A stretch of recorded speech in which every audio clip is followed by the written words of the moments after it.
All right, everybody, what's going on? We're making another video on the Challenger. Should be a pretty quick video. We're gonna just be slapping an AFR gauge in there. Got a pretty cool mount. Have yet to see another one. Just kind of was scrolling online and saw it. Thought it was really cool, so I went and picked it up. And I think it was like 40 bucks for this mount. Just mounts right here. You take your AC vent out, pull the old stuff out, and just kind of put the new one on and then slap the gauge in. The gauge isn't wired yet. There's no wires. I just kind of threw it on there. We're gonna go ahead and wire it up. Should be a pretty quick and simple install. I'm gonna try to knock it out like 10-15 minutes and then go to a car meet, and I'll do like a little POV drive on the way over there, do some pulls and whatnot. So let's go ahead and jump into this and hopefully I make it to the meet. Okay, so before I get started on that, showing you guys where the wire goes, just a quick overview. So obviously you got the AEM gauge, which is already inside. You're gonna need the O2 sensor. This is just a whole kit. Everything is supplied with it. This is your wire, your HP Pro Link, a whole bunch of accessories go to this, your 12-volt ground. And then this is the wire that the O2 sensor connects to. You will need to weld in a bung or put a clamp-on bung on your exhaust if you do not have headers. I don't believe the Scats come with AFR. I'm like 99% sure they don't. I know the Hellcats come with it, so they already have the hole for it, which you wouldn't need to add it for that. But luckily I have Cook's long tube headers, and they already have the bung for that. So I just got to pull that little nut out, and then I can go ahead and thread this in. So that makes it super simple. And then I just need to route this wire up, but I'll probably do this last. I'm gonna find 12 volt and run this wire the way I like before I go ahead and hook that up. Or maybe I'll do it a different way, but I guess I'm gonna go ahead and get started. All right, so we got these two wires ran in there.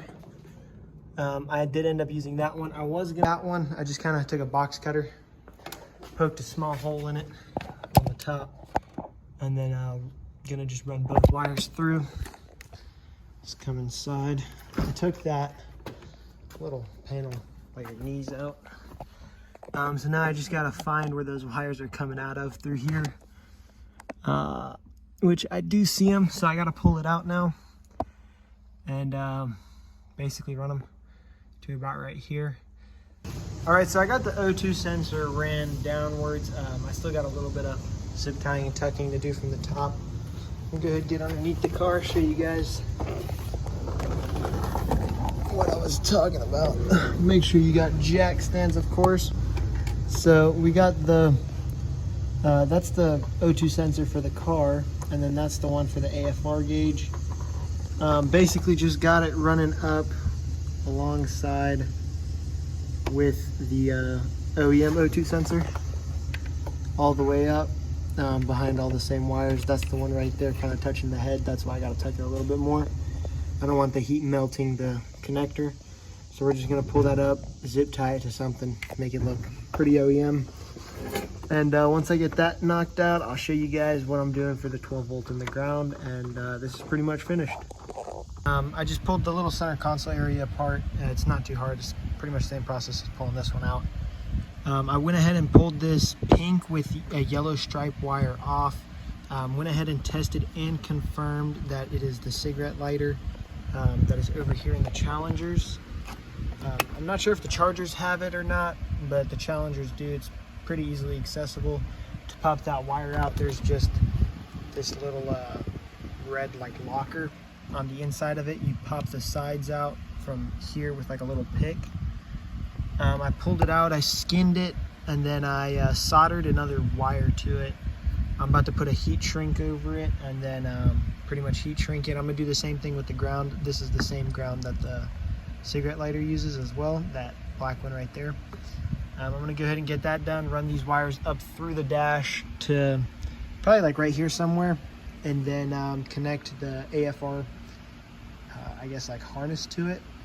So that way the wires for the HP tuners, little quick link or whatever, is pretty easily accessible. So I'm gonna go ahead and get this done and then kind of show you guys once I have it ran all the way over here, and then pretty much putting the wiring back together. Okay, so I got that plugged back in now. It runs from like the top of that dash part, comes in through here. It runs across and just out right there.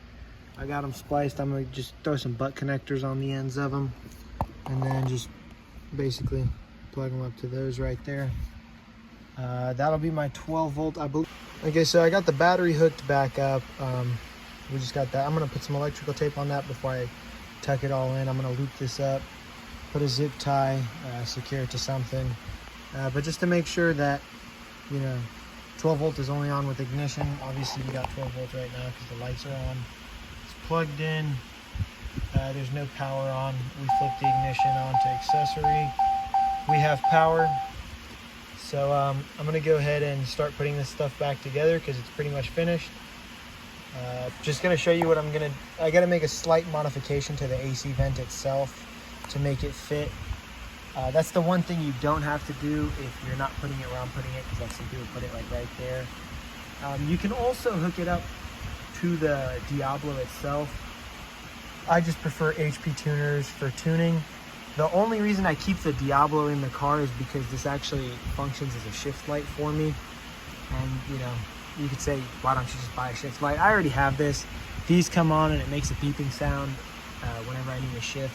Super convenient. It's already in the car. It was super simple to install. And it also gives me like a coolant temperature and stuff like that. Just some gauges I don't normally see on this screen because I can only see one at a time.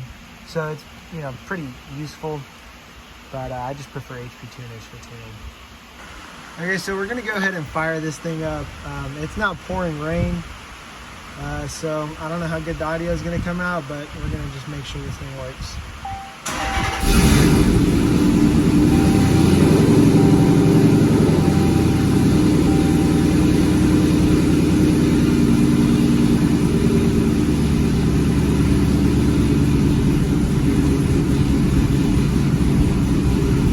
So we are getting a proper reading. All right, so now that we have all this taken apart, we're gonna pull our wires back out. If you're doing this all at once, you don't have to take it all back apart. So we got the white wire, which is our positive. And we're gonna take the red, that's the output, it's 5 volt. And then we're gonna take our red wire here. This is the input for that wire, so we're gonna strip that one and connect it. And then the next wire is gonna be our black wire, right there. And then we're gonna take that and put it on the brown wire. And then to test that, we're just gonna plug it into the MPVI and try to run it and see if we're getting any AFRs out of it. Okay, so we went ahead and put all this back together after we hooked it up to power. So then we got the cable ran underneath, it just plugs into the side. If you do have a 2+ and up, it threads onto the back, I believe, or maybe even the side. It's just a different plug. So, you know, just make sure you got the right one. If you don't have the 3 or newer, such as me, I have the MPVI 2. So the 2 and 2+, you have to purchase the ProLink through HP Tuners, which is $250. And then you have tax, of course, and whatnot. So in order to be able to use the ProLink, the next thing you do on your HP Tuners is just add the channel. Mine is right here. It's pretty simple to add. You go to add channels. You just look up MPVI. Pops up. You go to ProLink. I'm using input 1, which is the red. You select that. And then you go back to channels. You're going to right click. You're going to hit transform. Air fuel ratio. Mine is the 03X 0300. So you're just going to select whichever kit you have. I believe this works for all of them because it's got the 2340, the 5130. You select that, and then you just plug in your ProLink, hook up your HP tuners. Make sure it reads. It's gonna read about the same as your air fuel gauge, and that's pretty much done. Man, it's just one of those mornings. I feel like I'm getting stuck behind all the slow people. So we got the log going. We got AFRs.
especially that lady's dog. He was kind of getting scared. I saw him like trying to run around her, so I was like, well, I gotta be a little bit nice.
Alright guys, that's gonna wrap up this video here. I feel like I got enough content. I know I'm lacking on some posts, so I'm trying to get back on it. I'm gonna post a lot more, hopefully. I know I keep saying that, but this time I'm really gonna make an effort towards it. I got all my stuff like together, charged, stuff like that. I'm gonna be trying to make the M340 video. I tried that a few times, but it just wasn't working out. Like the footage got corrupt a few times and it just wasn't working out, so we're gonna go ahead and try that one more time. But with that being said, I hope you guys enjoyed this video. Make sure to like, share, and subscribe. Popping pills, fuck the